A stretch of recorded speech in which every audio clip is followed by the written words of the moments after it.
Hey, Dr. Matt here today, and today what I want to talk to you about is for those people that are having joint pain, what should you be doing, okay?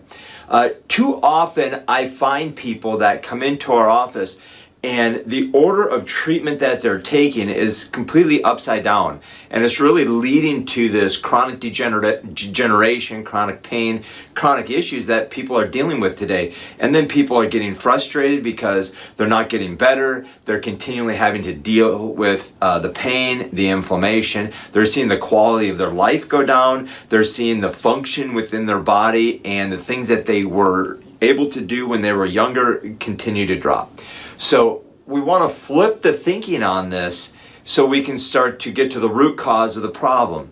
So what people typically are doing today when they have chronic joint pain or they have knee pain or back pain or whatever it is, first thing we do is we tend to go to the medicine cabinet and reach for some pain reliever. Now, I can totally understand why people want pain reliever, especially when they're in pain. Problem is today we're kind of led into this big epidemic that we have with our opioid epidemic because we're not really addressing the root cause of the issue. We've been trained in our country that, if you just feel good, then you must be healthy, right? And the reality is feeling good has no correlation to whether you're healthy or not. And we could look at other degenerative diseases that we have today, from diabetes. Many times people feel good with diabetes until they have a heart attack, right? Many people don't even know they're going to have a heart attack before they have it. And cancer, something that many times you don't even know that's in your body until it's already there and it potentially is too late. So pain is not a good indicator of whether we're healthy or we're sick, but it can tell us if there is a problem or something's happening. So getting rid of the pain is not necessarily a good thing to do because we'll tend to overuse and overwork that joint and continue the degenerative process. But it's something we've been trained to do. And so we had to start thinking differently. Next thing is we'll reach for as an anti-inflammatory. And some of the things you can take today as an anti-inflammatory pain reliever combined into one. Now, is decreasing inflammation good or bad for your joint? Well, the fact that the inflammatory response is a healing response, then decreasing that inflammation wouldn't be a positive thing long-term for a joint, or really even short-term for that matter, okay? So decreasing inflammation by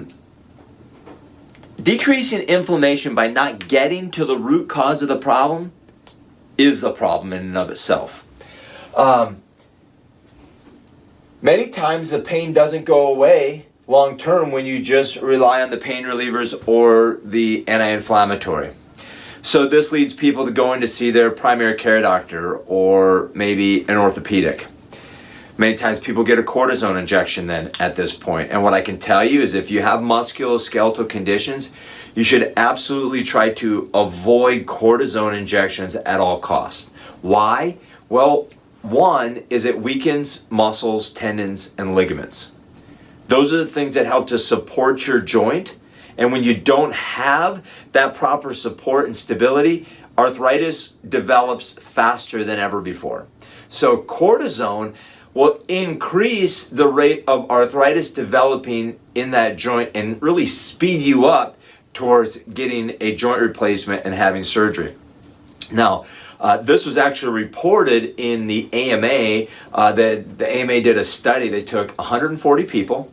This is done in 2018, it was reported. And what they found was that, or 2017, I believe, but what they found was that when they took 140 people, they gave half of them cortisone into their knee and half of them just received the placebo.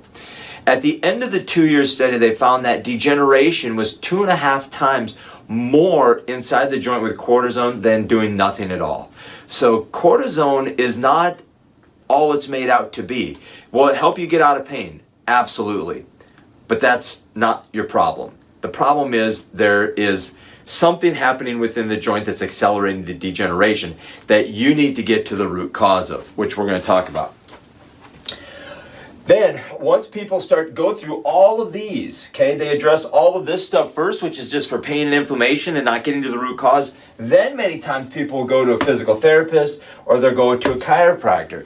These two things should be your number one approach before everything when it comes to joint pain. When this doesn't work, then people will look to surgery. Now, if you just look at some of the statistics on surgery, in fact, I was spending time this morning looking at statistics on meniscus surgery. And what the research is showing is that removing the meniscus or cleaning up that knee joint actually is accelerating the arthritis in almost all of these patients that have had meniscus damage in the past. So what if there was a way to actually avoid doing that and regenerate that knee? Well, there is. I'm going to talk to you about that here in just a minute. So this whole path, right? This is kind of the standard path that a lot of people take when it comes to joint pain. Long term, this is going to lead to arthritis, decreased function, and increased pain and inflammation, primarily because you're not ever addressing the root cause of the problem. So what are the root causes of joint pain? Well, in a very small number of people, it's an anatomical issue, meaning there's a broken bone, there's a torn ligament, or there's a herniated disc. This happens in about 20% of the cases. That's it, 20%. 80% of the time, it's musculoskeletal issues such as muscle imbalances or alignment within that joint. So a more effective approach to joint pain would be to reverse the cycle on this and actually start to get out of pain. Okay, you might use a little pain reliever to get out of pain, but you could also use ice. Okay, you could use some compression. You could use elevation to help take stress off of that joint or to decrease pain. And that's going to be more in an acute type situation. In a chronic situation, you might do some chondroitin, some glucosamine, maybe some ice, but ideally we want to start to correct the muscle imbalances in the alignment. So, correcting the muscle imbalances. Who corrects muscle imbalances? You can look to a PT, or many times you can look at a chiro as well. They have the skills to be able to address the muscle imbalances within a joint to help to balance those out, but they also have one other skill that physical therapists aren't as skilled at, and that's making sure that the joints are aligning properly, okay? In the literature that they're showing today, there's a link between two, the biomechanic and the muscle imbalances. And when these two things together are lost, it accelerates the joint arthritis and joint degeneration. Now, this last one we have here is to begin to regenerate the joint. Now, there's a lot of regenerative medicine tools that are out there today.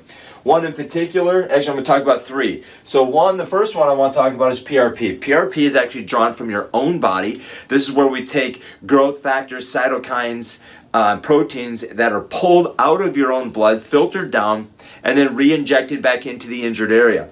What this does is it helps us stimulate your body's natural healing cells to go to that area and heal it faster. Kind of like fertilizer for the body. We'll typically use this in a younger generation. There's another thing that can help to prevent arthritis and joint pain. It's called A2M. It's a protein that's found in your body. But what we know what happens with arthritis is there's some protease enzymes that will break down that joint and break down the cartilage.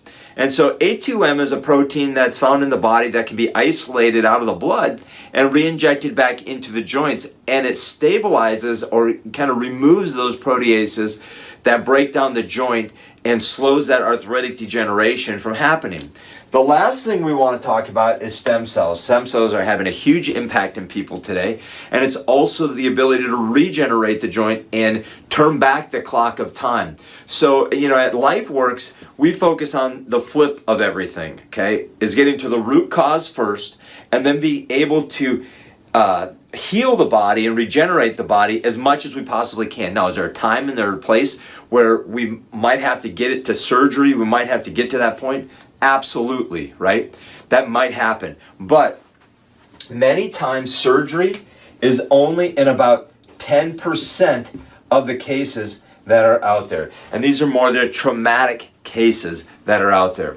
So stop wasting your time going down this path and not correcting anything, and really get to the root cause of the problem first.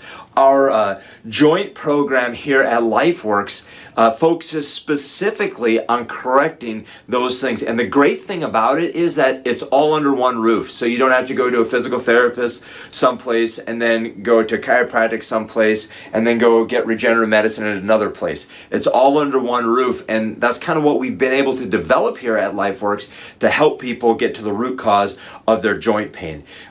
So if you enjoyed this, be sure to share it. If you have any comments or questions, just put them down below and we'll be sure to try to get to them as quickly as possible. Have a great day.